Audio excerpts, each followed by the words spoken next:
أعوذ بالله من الشيطان الرجيم.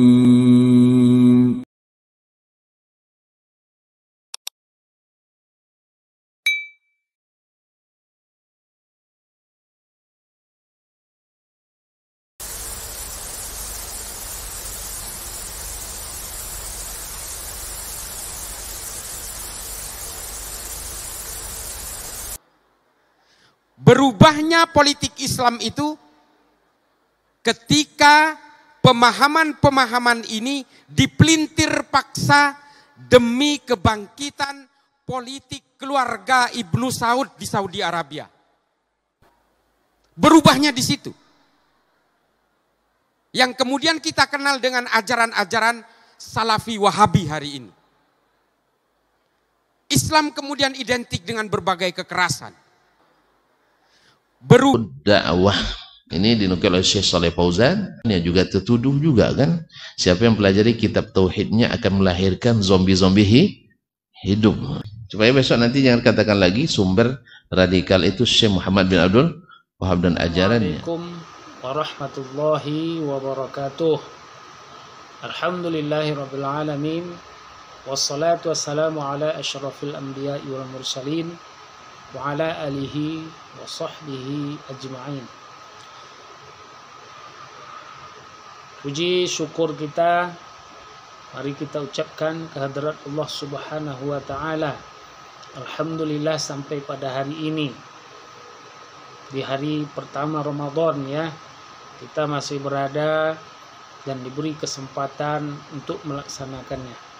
Semoga Allah selalu mencurahkan rahmat dan hidayahnya kepada kita semua dimanapun kita berada. Kemudian salawat dan salam kepada Nabi kita tercinta Nabi Muhammad sallallahu alaihi wasallam. Allahumma salli ala Muhammad wa ala ali Muhammad. Sahabat mengenal Islam dimanapun Anda berada, kali ini kita akan membicarakan tentang satu orang tokoh yang sepertinya sangat, kalau boleh dikatakan, membenci lah, karena dari pidatonya sungguh berapi-api menyudutkan Ibnu Saud, kerajaan Arab Saudi, menyudutkan Muhammad bin Abdul Wahab, bahkan Ibnu Taimiyah. Poin yang disampaikan oleh beliau mengarah kepada kelicikan kerajaan Arab Saudi yang bekerja sama dengan Muhammad bin Abdul Wahab untuk meraup keuntungan mendirikan sebuah kerajaan dengan cara-cara yang tidak benar, memelintir kitab karangan Ibnu Taimiyah. Ini menurut pendapat dari orang ini. Untuk lebih jelasnya, saudara-saudara, mari kita dengarkan dulu beliau menyampaikan pidato yang berapi-api. Dipersilakan. Dengan ilmu pengetahuan, politik Islam kemudian berjaya sejaya-jayanya. Lalu di mana berubahnya?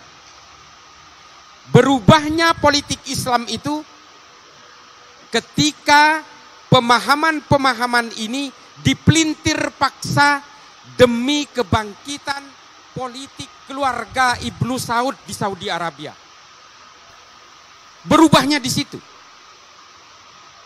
Yang kemudian kita kenal dengan ajaran-ajaran Salafi Wahabi hari ini. Islam kemudian identik dengan berbagai kekerasan. Dan kemudian berbagai fikih-fikih dibuat untuk supaya mendukung kekuatan politik keluarga Ibnu Saud. Ajaran-ajaran dari Ibnu Taimiyah dalam kitab Majmu' al-Fatawa dengan konsep al-wala' wal-bara' kemudian dimodifikasi sedemikian rupa oleh Muhammad bin Abdul Wahab untuk dilaksanakan di Saudi demi konsumsi politiknya keluarga Ibnu Saud. Ini kan memang menjadi perdebatan kemudian. Apakah al-wala wal baroknya versinya Ibnu Taimiyah dan al-wala wal baroknya versi dari Muhammad bin Abdul Wahab ini berbeda? Saya pastikan berbeda.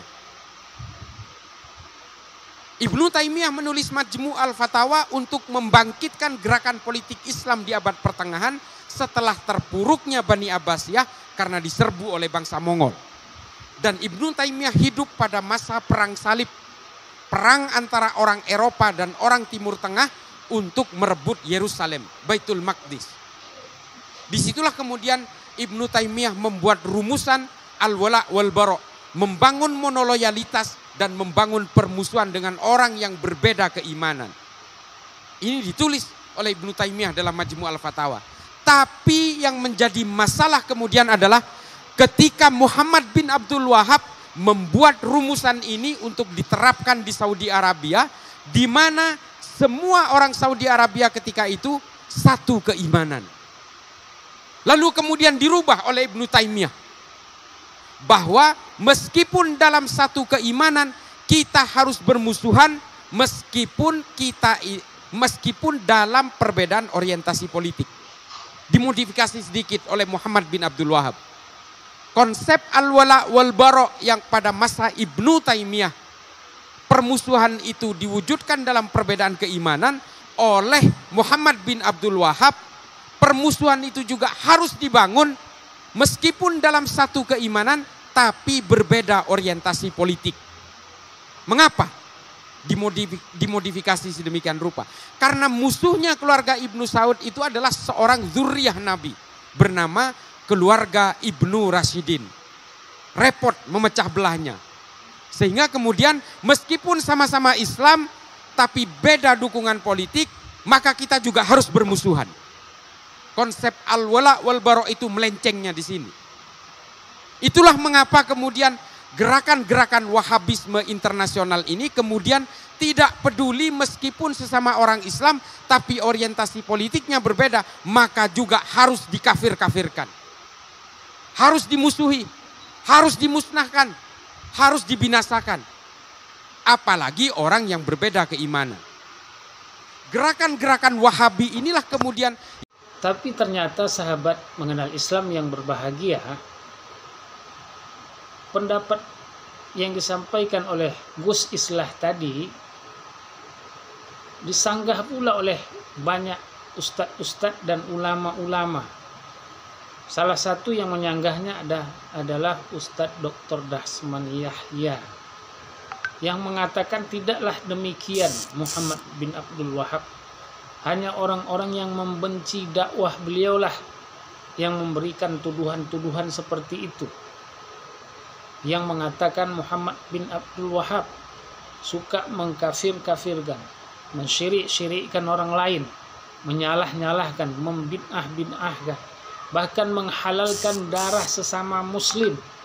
Ini yang paling luar biasa. Mari kita dengarkan apa yang disampaikan oleh Dr. Dasman Yahya berikut ini. Mohon maaf, saya terpaksa menukil perkataan Syekhul Islam Muhammad Abdul Wahab yang dikatakan Imam Wahabi itu. Mereka kan dituduh selalu menyapirkan orang, suka menyapirkan orang. Ya, supaya biar paham bahwa yang mengatakan itu adalah para pembenci beliau. Beliau mengatakan yu'zaru bil jahli man lam tablughu da'wah. Ini dinukil oleh Syekh Shalih Fauzan. Ini juga tertuduh juga kan, siapa yang pelajari kitab tauhidnya akan melahirkan zombie-zombie hidup. Supaya besok nanti jangan katakan lagi sumber radikal itu Syekh Muhammad bin Abdul Wahab dan ajarannya. La nukaffiru ahadan, kita tidak mengafirkan seorang pun. Wa amma man lam takum alil hujjah fala nukaffiruhum. Adapun orang yang belum sampai hujjah kepadanya, kami tidak mengafirkannya.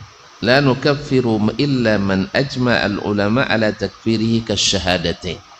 Kita tidak mengafirkan orang kecuali yang ijma ulama akan kekufurannya. Apa contohnya? Orang yang membatalkan kalimat syahadatain. Wa amma ma qila anni, adapun yang disebutkan tentangku, artinya isu anni ukafirun muslimin, bahwa saya mengafirkan orang-orang Islam bil umum secara general, membabi buta kan itu katanya, sembarangan. Wa ghairuhu adhaf, dan fitnah-fitnah lain lagi berlipat-lipat ganda banyaknya selain fitnah ini. Fahadza min kadhibil a'da, ini adalah kedustaan para musuh-musuh dakwah, dustanya para musuh-musuh dakwah. Wa buhtanihim, dan fitnah-fitnah mereka alaina, terhadap kami, liyasrifun nas an dinillah, agar memalingkan masyarakat dari agama Allah yang sahih.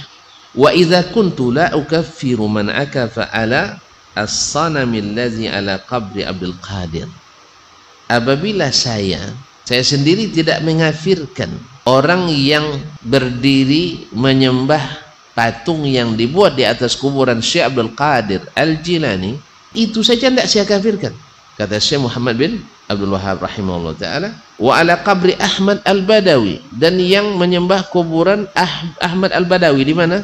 Di Mesir. Abdul Qadir di Syam, ini di Mesir. Ini saja tidak saya kafirkan. Fa kaifa ukaffiru man lam yusyrik billah, bagaimana saya mengufurkan orang yang tidak berbuat syirik kepada Allah? Kan fitnahnya bahwa syekh asal tak sepaham dengannya dikafirkan, bila tak sepaham dengannya diperangi, bila tak sepaham dengannya dihalalkan darahnya, bila tak sepaham dengannya dibunuh dan sebagainya. Kan itu kan ada bukunya, sekte bermandi darah kan? Allah musta'an. Nah, kalau saya tidak kafirkan orang seperti itu, gimana saya ngafirkan orang yang tidak syirik kepada Allah tabaraka wa ta'ala? Dan bagaimana pula saya mengafirkan orang yang tidak hijrah ke saya? Makanya ini adalah fitnah luar biasa yang dikeluarkan oleh orang-orang yang memusuhi dakwah, yang tujuan tidak lain untuk orang tidak mendengar Al-Quran dan Sunnah, tidak mendengar dakwah yang disampaikan oleh Syekh. Allah bahagia. Lalu kira-kira apa untungnya bagi orang ini memburuk-burukkan dan menjelek-jelekkan Arab Saudi serta Muhammad bin Abdul Wahhab? Padahal kalau kita baca, kita searching di Google, tidak kita temukan keburukan-keburukan atau kejahatan-kejahatan dari Arab Saudi terhadap negara kita, Republik Indonesia. Belum kita temukan apa kejahatan mereka. Bahkan sebaliknya, negara Arab Saudi adalah salah satu 6 negara, ya, sahabat mengenal Islam, yang pertama mengakui kemerdekaan Republik Indonesia. Kalau tidak salah pada tahun 1950 Arab Saudi mengakui kemerdekaan Indonesia. Kemudian ketika kemarin terjadi tsunami Aceh, Arab Saudi juga memberikan sumbangan yang sangat besar. Tadi baru saya lihat bantuan yang diberikan oleh Arab Saudi kepada Indonesia pada waktu itu berjumlah 806,6 miliar. Bantuan juga diberikan ketika terjadi tsunami di Jogja. Bukan bermaksud dan bertujuan untuk mengangkat-angkat, menyanjung-nyanjung negara Arab Saudi. Tidak begitu, sahabat mengenal Islam. Tapi apa untungnya kita rakyat Indonesia membalas kebaikan-kebaikan dari Arab Saudi ini kepada kita dengan tuduhan-tuduhan yang mengerikan, dengan tuduhan teroris, bahkan menjelek-jelekkan Muhammad bin Abdul Wahhab yang merupakan adalah salah satu pahlawan kerajaan Arab Saudi. Padahal mereka tidak melakukan kejelekan terhadap kita. Ini yang harus kita pikirkan. Belum lagi bagaimana Arab Saudi menyambut dengan baik jamaah haji dari Indonesia dan sebagainya. Ini yang harus kita pikirkan dan kita renungkan. Kenapa kita harus membalasnya dengan tuduhan-tuduhan yang mengerikan, yang sebenarnya belum tahu atau belum terbukti bahwa Arab Saudi itu adalah negara teroris. negara Salafi, Wahabi yang mengkafirkan orang lain, mensyirik-syirikkan orang lain. Nah, sahabat mengenal Islam yang cerdas. Karena itu kita sebagai umat Islam, dan kita juga tahu bahwa Islam itu datangnya dari tanah Arab Saudi, dari dua kota yang terkenal di sana, yaitu Mekah dan Madinah. Tidak mungkinlah kita umat Islam, terutama yang ada di Indonesia ini, ikut-ikutan menjelek-jelekkan negara Arab Saudi, kemudian ikut-ikutan pula menjelekkan pahlawan mereka, yaitu Muhammad bin Abdul Wahab, yang diisukan dan fitnahkan bahwa Salafi Wahabi itu mengikuti mazhab dari Muhammad bin Abdul Wahab. Na'udzubillah min dzalik. Mungkin itu saja yang perlu kami sampaikan pada kesempatan ini. Terima kasih sudah menyaksikan video ini. Mohon maaf bila ada kesalahan kata. Wabillahi taufik wal hidayah. Wassalamualaikum warahmatullahi wabarakatuh.